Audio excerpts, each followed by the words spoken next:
All right, I'm going to try and do a quick overview of doing a Boss 302 electric steering rack swap on a 2007 GT500. Starting out, I decided to do the swap because I had a steering rack leak from my hydraulic rack. So I said, screw that, I'm getting rid of it. And then one of my buddies was selling the rack and the adapter harness. So first things first, I should have left this up in the air, but this bolt right here, this bolt, when you're taking out the hydraulic rack, it's actually facing upwards. And on the GT500s, that oil cooler hard line, or I guess just the oil cooler is right there. You actually can't get the bolt out. So now you could go and you could get an engine hoist, or you could like support the engine somehow and drop the K-member and then be able to get that bolt out of the top. I took vice grips, put on top, and I took a Sawzall and I cut the bolt so I could get it out. The other side comes out easy. You're going to be like behind the K-member and then reaching up and over from the back side to get to these bolt heads. If you have a ratcheting wrench, that'll help you out a lot. Other than that, putting this in, there's a really good website that tells you how to do this, and it has a bunch of pictures and stuff, but you know, you smack it straight in. I had to bend and then also twist my AC line over on this side. So you can sort of, if I can get far enough under, I wish I left my car jacked up. You can see the AC line right here. I had to kind of bend this up and over. Originally it was in the way of this big motor right here, and I had to bend it kind of up, over, and out of the way. So I slightly bent the hard line on it, and I also kind of twisted it to get it out of the way. Other than that, here you can see the harness. This is from wireeverything.com. I zip tied it up here on the, what is it, the radiator support, I guess. And then if we go to the top of the car, that harness comes up, down through here. I haven't wired it in yet. I'm waiting on the 100 amp circuit breaker, but here are, this is probably like 0 gauge wire, I'd guess. That's how you're gonna power the rack. But I ordered another circuit breaker like this instead of doing a fuse, because screw fuses. I got another circuit breaker, 100 amp to go on for this. And then the rest of the wiring harness, this goes down. This has your fuse tap line, so like your, you don't want to have the rack getting power all the time, even when the key's off. You only want it getting power when the car's running, because it draws so much, electricity. So you got a fuse tap. You run this line down. It goes up under the battery tray. There's a hole down there.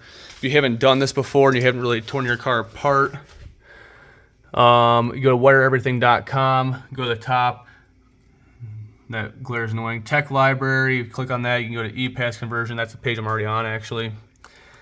Anyways, Casey Marino wrote up this website. He tells you, what it is, but then he also has really good pictures on what to do, and then like you even have some parts of your K-member that you want to grind off because it interferes and it touches the aluminum, I guess, case of the EPAS or the Boss 302 rack. So he tells you what parts to grind off. But anyways, this is when you get under. You run your fuse tap line, your CAN bus line, that's the rest of the harness. You go up under the battery tray.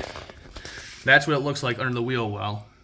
So your harness comes through, and you're gonna poke through this little rubber grommet that sits down there underneath the wheel well liner. That's gonna come inside your cabin.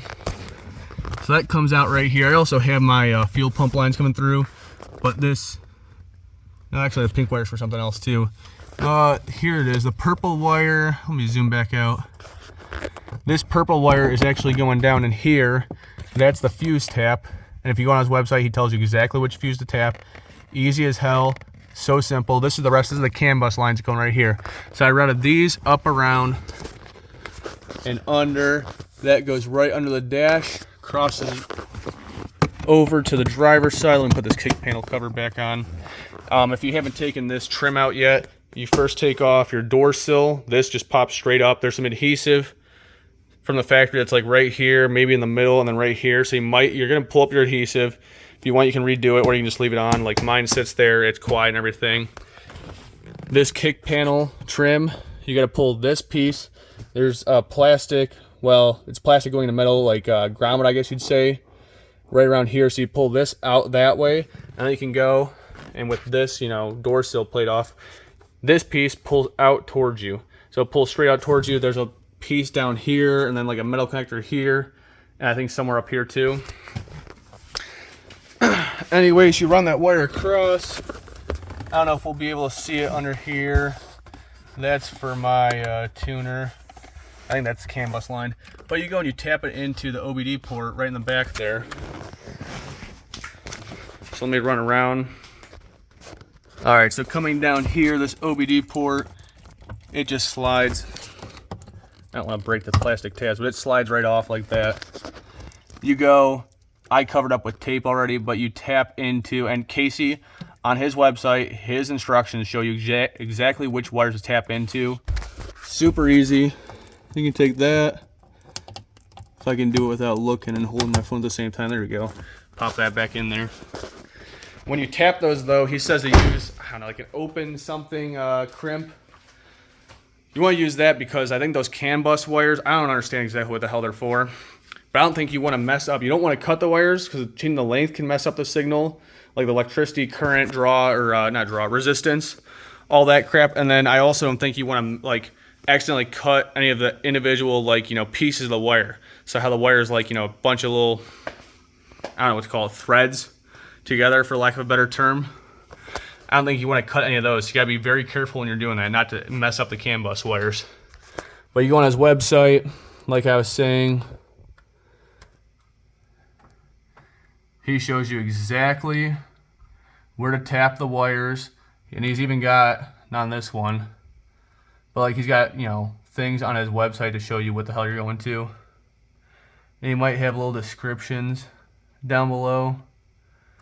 Let me find one. Like right here, see how you have the description right down here? He tells you exactly which ones you're tapping into and what color wires from his harness are going into what. And he's even got pictures of it, labeled. And then let's see, strip insulation, open barrel crimp is what he calls it. That's the name I couldn't think of. Tells you exactly how to, you know, splice in the wires. Then it tells you what parts to do if you want to get a shorter belt, or you want to take the power steering pulley, or not, power steering pump off and replace with just like an idler pulley. But yeah, it's about that easy. His harness makes it a simple job. There's also Cortex has a harness, and their harness actually simulates the CAN bus signal, so that you don't even have to run these wires to the CAN bus to the OBD port. And you'll basically go and you'll get, like if you do Cortex, you'll put in your 100 amp fuse or circuit breaker, and you'll put power, and you're good to go. You don't even have to run the CAN bus lines at all. Overall though, it's really not that hard of a swap. It's a little bit pain in the ass going down low underneath and, you know, reaching your hands in there, and, you know, you're cranking on some of the stuff you're cranking on, you know, these bolts, like the room for the top of the rack bolts. There's 2 of them. I mean, you can move the wrench like literally maybe, I don't know, a 5th or a 6th of a turn at a time. So it's annoying. It takes a while, but I think it's a lot, you know, it's really worth it in the end. I did test it out. I put jumper cables on and then started the car just to see if everything worked, and it does. Obviously, I'm going to wait until I get that 100 amp circuit breaker in there before I actually go drive the car, because I don't want to, you know, have this going and have too much resistance and freaking start a fire or something. But yeah, pretty simple. And then for now, I just took my power steering lines and I literally just cut it. I looped it for right now, hooked it back up underneath there. So that's it right there for the time being, until I get that bracket and then the idler pulley. Oh, and then one other thing I should mention that I didn't really mention before. So on the GT500s, obviously we have a ton of room over here to get our hands in and work, you know, above and below. Anyways though, the steering knuckle, so like your steering wheel, the steering column or steering shaft comes down. Getting those bolts is a bitch. I think I did it from underneath, or I might have done the one sort of from the side with the wheel off. You can get in here, you can sort of reach in back to it, but it's like you got to keep it a certain way. And then one other caution or guidance I'd advise: when you start the swap, there's something in the steering wheel called a clock spring. That's basically like all your wires, but you want to make sure, turn your wheel straight, and then like I took this socket wrench extension that's like freaking 4 feet long, but I had the wheel straight and I set it in here so that I knew not to turn the wheel, because if you turn it too far, I think so, I don't really know because I haven't broken one before, but if you turn the wheel so far, you could break the clock spring. And then I guess putting in a new one, it's either expensive or it sucks to put in a new one, or I don't even know. But that's my other guidance. And then earlier how I mentioned about cutting this bolt for this side, this is the driver's side of the steering rack. So what I did, you could do this or you could do something else. But what I did, oh, there's a nice little Freon link right there.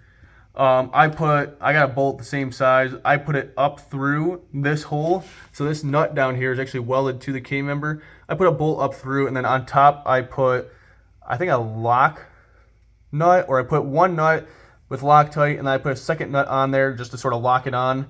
But I don't know, I can't remember exactly what I did, but I did something to make sure that it really stays locked on there. That's just so because there's no room with that oil cooler right there. There, you can see it. You can't take the freaking bolt and put it down from the top. So I went from the bottom up, put two nuts on there. I think I did Loctite too, but I tightened the crap out of those so that they're never coming off. And yeah, that's that.